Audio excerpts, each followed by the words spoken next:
Good morning, traders. Hope we're all doing well. Right, so I'm doing this video as a response to one of my tweets that I tweeted. People need some explanation, a little bit more explanation of what dollar cost averaging is and how it affects, or how leveraging affects it. I'm doing this video quite early in the morning, so you'll probably be hearing some cocks crowing here and there. So that's said, this video should only be used as a demonstration. It's a guide. The concept here is for your guide only. I have not included exchange fees into this calculation, and the assumptions in this on this file will vary from individual to another. And my assumptions are that your leverage is 2x, your purchasing aggressiveness is times 2, and the safe margin above liquidation is 2%. I'll explain what they mean. Right, the first thing is leverage is 2x. We know what that means. Well, we should know what that means. That means your equity is half of your position size, right? Yeah, I think that explains that. The second assumption is that this file is based on fact that most of us, well, I in particular, know that, or I expect, or I'm optimistic that BTC will still has a long way to go to the upside, right? That means I'm bullish on BTC, I'm bullish on Ethereum and a few others, or a lot of others, but I'm using BTC as an example on this file. And that means that we want to be buying as price drops. That's dollar cost averaging as price drops, because you know that eventually, over that's in the long run, a long term, BTC should do a lot more than what it currently is at. It's at approximately $62,000 now. So we know, or we expect long term, 10, 15, 20 years, we know that BTC should do a lot more than it currently is at the moment, 62,000. That's what this is based on. You want to be buying as price drops, and I'll explain how that affects everything. This aggressiveness, this progressive purchase factor, means as price drops, you buy more than your previous position. I'll explain in here, and this safe margin also will be explained in here. So the first thing is, assuming you buy BTC at 64,000, an assumption, right? Say you bought 0.01, right? Your total spend is $640. Makes sense, right? Your cumulative purchase is 0.01. Yep, at this initial stage, yes, is equal to that. Your open position size is this, because you're on 2x leverage, so you're trading 0.02. you're trading twice as much as you actually bought because of your leverage. That's what leverage is. Okay, your total spend is still 640 because we're still on the first level. Your effective entry 64,000. You don't understand what this means. At this initial stage, everything seems kind of like plain to see, right? Your liquidation risk, right, is 47.5%. I'll explain that. This means that your position size, your position will be liquidated 47.5% away from your entry position. Ideally, because you're on 2x, this should be 50%. You should be liquidated halfway down from your entry, because you're on 2x. You should, in quote, be liquidated halfway down from there. But because the exchange has a margin on that, your liquidation will not be at 50%. It'll be slightly above 50%. There's a margin there, and for now I'm just putting 2.5% margin on there. Sometimes it varies. So you will not be liquidated. If it was 50%, you'd be liquidated at $32,000, right, halfway down from here. But because the exchange itself has a margin, so you'll be liquidated above 32,000. So based on this, we say 33,600, right? This makes sense. All this makes sense, right? And then if for any reason price goes down and comes back up to 64,000, let's say you didn't get liquidated, right? Let's say price goes down to say 35,000, right? And it comes back up to 64,000, right, which was your original entry. Your profit is 0 because that's your entry point. You're at break even, right?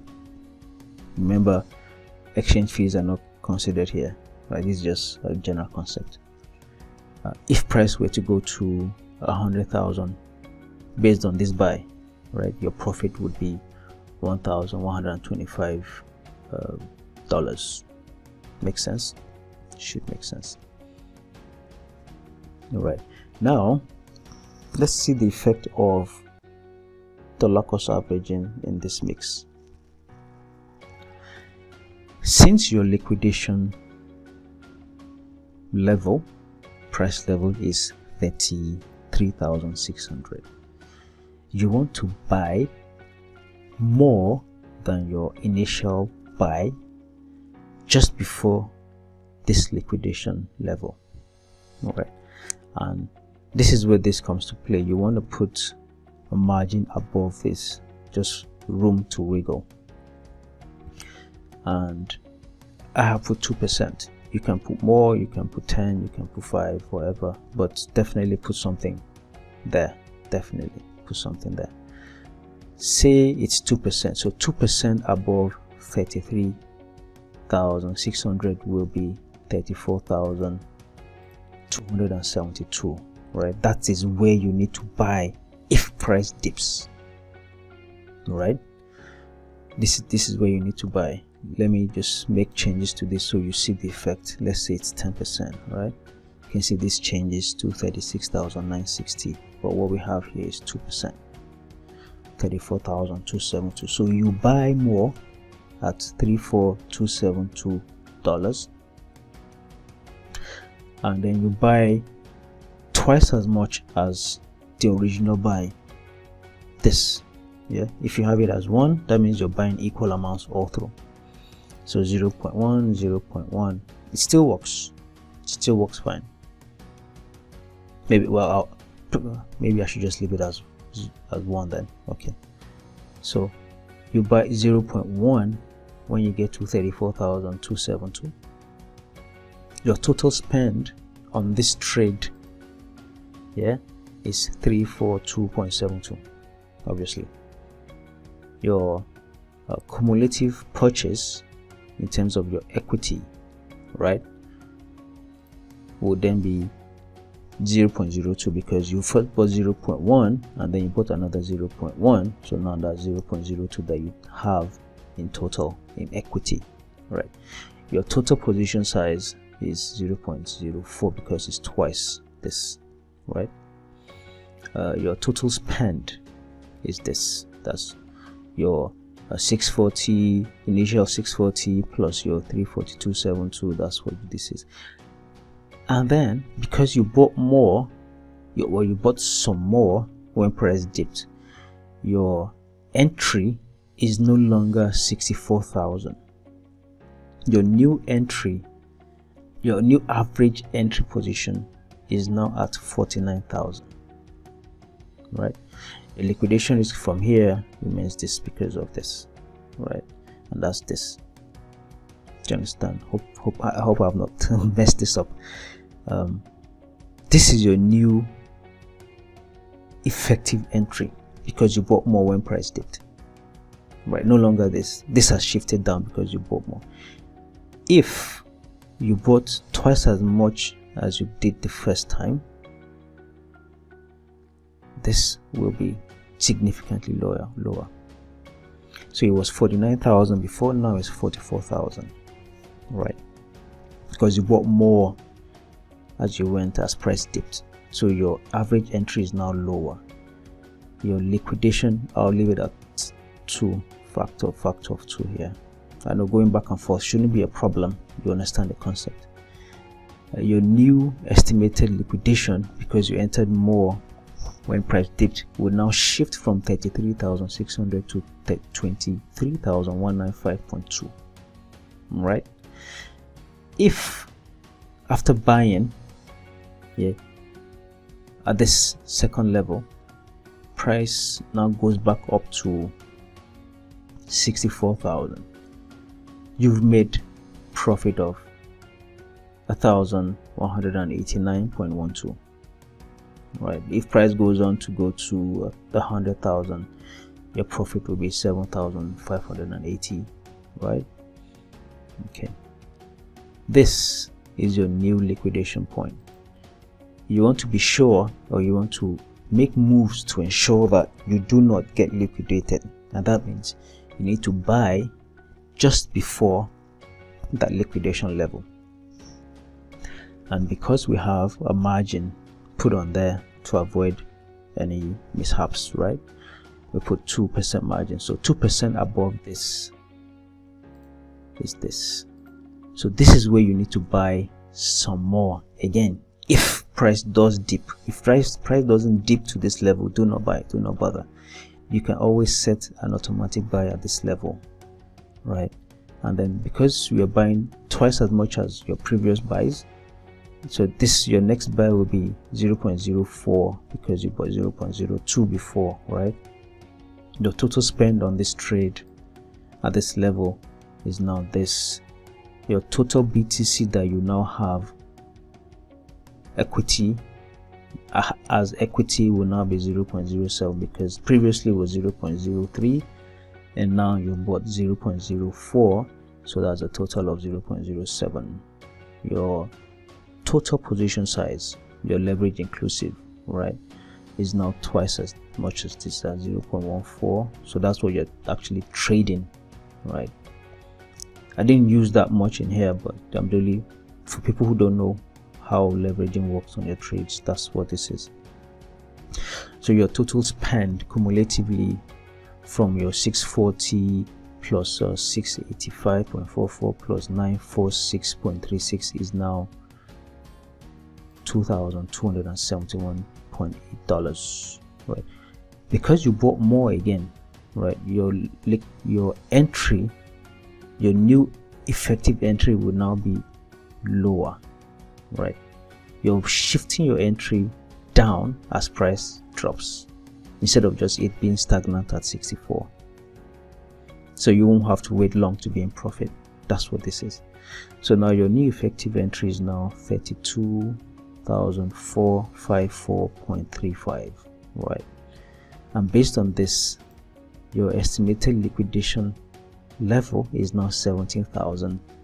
You can see how safe you're becoming. Your position is getting safer with every buy that you're doing as price drops. You cannot get liquidated if you keep doing this. So your new estimated liquidation price is this, right? If you do not get liquidated, say price drops to 20k, worst case scenario, and price goes back up, right? Because your entry price is now 32. If price goes from here back to 64k, you've made a profit of $4,416.39. So if price goes back up, if price reaches 100,000, your profit is close to $30,000. That is just something else. Now if price keeps dropping and gets close to this, you should be looking at buying right above this, and that is where this comes in play. 2% above this is this. You ensure you buy here, right? You buy more compared to your previous buy, and because you're doing a factor of 2, you buy 0.08. so on and on and on. Because you're doing times 2, price needs to drop significantly before it can reach your liquidation, and that's why times 2 with your dollar cost averaging is very safe, right? Extremely safe. So I hope this video, there is no need to go through all of them one after the other. I've gone through a couple of them, 2 of them plus the original entry, which should give you enough to understand what this is all about. So the more you buy as price drops, the more you shift your liquidation downward, and the safer your position is. With leverage of 2x, you're very safe, because price cannot do 45%, 50% while you're sleeping. It doesn't happen. Do remember to always put automatic buys, just in case. Put an automatic buy. Maybe you're on the road, or you are not available for a while, so put an automatic buy at your next entry price, so that if there's a week, if there's anything, like we had a scam week on Binance US, that was just ridiculous. I don't think that was a real thing. It lasted less than a minute. I don't think that was a real thing anyway. So this should explain it. If this doesn't explain it, I can do more. I can try to explain more on this, but I hope this does. So have a good day.